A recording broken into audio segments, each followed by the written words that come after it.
जागायजेनबाय माबायदि बुंनो नागिरो मोनसे समाव बड'लेण्डआव दुखुनि देंखो जों खोनानो मोनोमोन।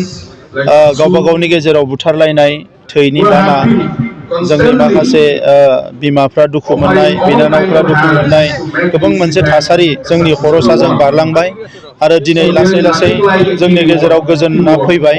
दा बेखौनो लानानै बड'फानि जि सिमां, बर'नि गेदेमा दैदेनगिरिफोरनि जि सिमां, बर'खौ गेरेमसा माहारि दानांगौ, बै थांखिजों दिनै क'क्राझाराव भारतनि आरो मुलुगनि गुबुन गुबुन ओनसोलनि माखासे रावारि माहारिफोरखौ लानानै 100 रावनि मोनसे खन्थाइ मोनसे थुनलाइयारि फेस्टिभेल बेवहाय खुंनाय जादों।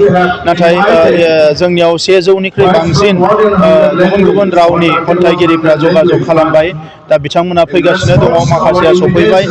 बे थुनलाइ फोरबोनि गेजेरजों जि पोएट्री फर लाभ एंड पीस होननानै बुंदों जे बेवहाय गोजोन आरो अनलायनायनि थाखाय जि मोनसे खन्थाइनि जि बाथ्रा बुंनाय जादों, बेयो सारा दुनियाव, सारा मुलुगाव जोंनि बड'लेण्डआव जे सान्थि फैबाय, गोजोन फैबाय, बड'लेण्डआ जे जौगानाय फारसे दावगालांनो हासिगौ, बिनि मेसेजखौ बाहेरायाव लानानै थांगोन। आरो बाहेरनिफ्राय फैनाय जायफोर खन्थाइगिरिफोर, लिरगिरिफोर, बिथांमोनाबो क'क्राझाराव फैनानै बर'फोरनि बागै बिथांमोना मिथिनो हागोन, बुजिनो हागोन आरो बर' माहारिखौ मुलुगनि दरबाराव जौगाहोनांगौनि थाखाय माखासे मेसेजफोरखौ जोङो बिथांमोननिफ्राय लानो हागोन। दा ओंखायनो सानथामनि हाबाफारियाव बयखौबो लैहोर लैहोर बाहागो लाफैनानै बे मोनसे गिदिरथार हाबाफारिखौ जाफुंसार होनो थाखाय आं बयखौबो खावलायबाय। बेजों लोगोसे बाक्सानि सासे जोंहा पेरामिलिटारि फर्सनि सासे आसाम राइफलनि सिपाहिया मैयायो मणिपुराव जिउ गारनांदों।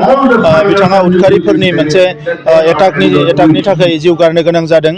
दा बिथांजों लोगोसे जायफोर थैनो गोनां जादों, बयनिबो सोरगोआरि जिउनि थाखाय आङो गोसो गोरबोजों आर'ज गाबो। बिथांमोना जाहाथे सोरगोआव आलो गोजोनै थानो हायो आरो बेजों लोगोसे बेबायदि जाथायनिफ्राय उदखारिफ्रा गोजानाव थानांगौ, आं बेखौ खावलायदों। बेजों लोगोसे भारतनि प्राइम मिनिस्टार आरो हम मिनिस्टार बिथांमोनखौ आं खावलायदों जे बेबायदि गाज्रि खामानि मावग्रा माखासे उदखारिफोरखौ गोख्रों आखाइजों दमन खालामनांगोन।